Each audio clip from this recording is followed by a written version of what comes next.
அடடா! நயன்தாராவுடைய கல்யாண வெட்டிங்கும், பயோகிராஃபியும் Netflixல ரிலீஸ் ஆனாலும், இந்த தனுஷ் அவங்க நயன்தாராவுடைய சண்டை மட்டும் ஓஞ்ச பாடு இல்லப்பா. ஆமாப்பா, இப்ப புதுசா ஒரு பூதம் கிளம்புன மாதிரி தனுஷுக்கும் நயன்தாராவுக்கும் இடையே மறுபடியும் போர் தொடங்கியிருக்கு. நயன்தாராவோட கல்யாண வெட்டிங் ஈவென்ட்டும், வாழ்க்கை வரலாறும் Netflixல ரிலீஸ் ஆச்சு. அதில பார்த்தீங்கன்னா, நானும் ரவுடிதான் படத்தில் இருந்து ஒரு 3 செகண்ட் காட்சிய வந்து யூஸ் பண்ணதாகவும், அதற்கு தனுஷ் அவர்கள் ₹10,00,00,000 கேட்டு நஷ்டஈடு கேட்டதாகவும் பரபரப்பா போயிட்டு இருந்தது. இது எதனால நடந்தது? அப்படின்ற ஒரு செய்தி வந்திருக்குங்க. அதாவது நயன்தாரா வந்து அந்த நயன்தாரா வந்து அந்த படத்துல இருந்த 3 செகண்ட் யூஸ் பண்றதுக்காக ஒண்டர் பார தொடர்பு கொண்டதாகவும், மேனேஜர் தனுஷ்கிடம் இதை சொல்லியதாகவும், தனுஷ் அவர்கள் வந்து நயன்தாராவை வந்து அப்பாயின்ட்மெண்ட் வாங்க சொல்லு, ஆஃபீஸ்க்கு வந்து பார்க்க சொல்லு அப்படின்னு சொல்லி மேனேஜரிடம் கூறியதாகவும், மேனேஜர் அவர்கள் அதை அப்படியே நயன்தாரா கிட்ட சொன்னதாகவும் சொல்லப்படுது. இதை கேட்ட நயன்தாராவுக்கு பெரிய ஷாக். என்னடா இது, நம்மளை வந்து ஆஃபீஸ்க்கு வந்து அப்பாயின்ட்மெண்ட் வாங்கி பார்க்க சொல்றாங்களே அப்படின்ற மாதிரி அவங்க ஃபீல் பண்ணியிருக்காங்க. அதனால நயன்தாரா என்ன நினைச்சாங்கன்னா, நான் பேச முயற்சித்தேன். ஆனா தனுஷ் வந்து வேணும்ட்டே என்னோட அலுவலகத்துக்கு வந்து அப்பாயின்ட்மெண்ட் வாங்கிக் கொள்ளவும் என்று நடிகை நயன்தாராவிடம் கூறியதாக கூறப்படுகிறது. இது 2 தரப்பினருக்கு இடையே மோதல் முற்றுவதற்கு காரணம் என்று சொல்றாங்க. அதன் பின் 2 தரப்பிற்கும் ஆலோசனை நடக்க முயற்சிகள் நடந்த கூட ஆலோசனை நடக்கவில்லை என்று சொல்லப்படுது. இப்படிப்பட்ட நிலையில் தான் நடிகர் தனுஷ் நயன்தாராவுக்கு எதிராக இப்போ மான நஷ்ட வழக்கு போட்டிருக்காருங்க. அதாவது இந்த லெட்டர்ல வந்து தனுஷ் அவர்களை அவமானப்படுத்தும் விதமாக தகவல்கள் மற்றும் கருத்துக்கள் இடம்பெற்றதாகவும், இந்த மான நஷ்ட வழக்கு தொடரப்பட்டதாகவும் கூறப்படுது.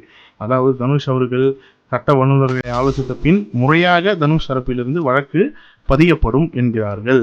அதாவது நயன்தாரா எழுதின கடிதத்துல பார்த்தீங்கன்னா, ஒரு பெரிய இயக்குனர், அவருடைய சகோதரர் நீங்கள், அவரோட ஆதரவாக நீங்க வந்து சினிமா துறையில வந்து நடிகரா வலம் வரீங்க. ஆனா நான் வந்து உங்கள போல கிடையாது.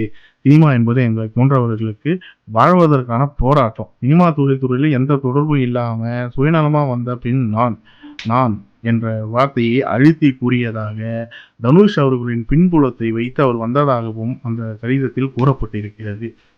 அதாவது நீங்கள் பிசினஸ் தேவைக்காக மற்றும் பண தேவை காரணமாக இப்படி செய்துள்ளீர்கள் என்று எனக்கு தெரியும். ஆனால் நீங்கள் உங்கள் வன்மத்தின் காரணமாகவே நீங்கள் இப்படி செய்துள்ளீர்கள் என்பது தெரியும். நானும் ரவிதான் படத்தின் நான் பர்சனலாக எடுத்த என் போனில் எடுத்த சில புகைப்படங்களை கூட, வீடியோ காட்சிகளை கூட நீங்கள் பயன்படுத்த அனுமதிக்காதது நெட்ஃப்ளிக்ஸ் நிறுவனத்திற்கு ஸ்ட்ரைட்டாக நீங்கள் வந்து நோட்டீஸ் அனுப்பிச்சது வந்து மிக தவறு.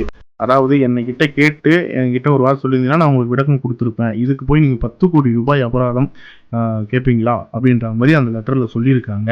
அது மட்டும் இல்லாமல் நீங்கள் இவ்வளவு தரம் தாழ்ந்து விட்டீர்கள் என்பதை இது காட்டுகிறது என்ற ஒரு வார்த்தையும் அது குறிப்பிட்டிருக்காங்க.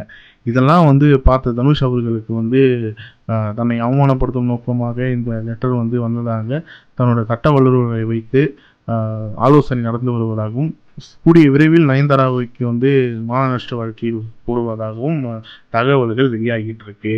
அது மட்டும் இல்லாம நயன்தாரா இன்னொரு வார்த்தையும் சொல்லியிருக்காங்க. நீங்கள் உங்களுடைய அடுத்த ஆடியோ லான்ச்சில் கதைகளை சொல்லி கட்டுக்கதைகளாக பேசுவீர்கள் என்று எனக்கு தெரியும்.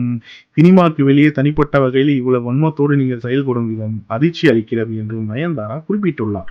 இது போன்ற வார்த்தைகளால் வந்து அந்த லெட்டர் போட்டதனால தனுஷ் அவர்கள் மிகவும் மன உளைச்சலுக்கு ஆனதாகவும், அது மட்டும் இல்லாமல் கூடிய விரைவில் நயன்தாரா அவர்களுக்கு வந்து மான நஷ்ட வழக்கு போடுவதாகவும் தகவல்கள் பரபரப்பாக பரவிட்டு இருக்கு.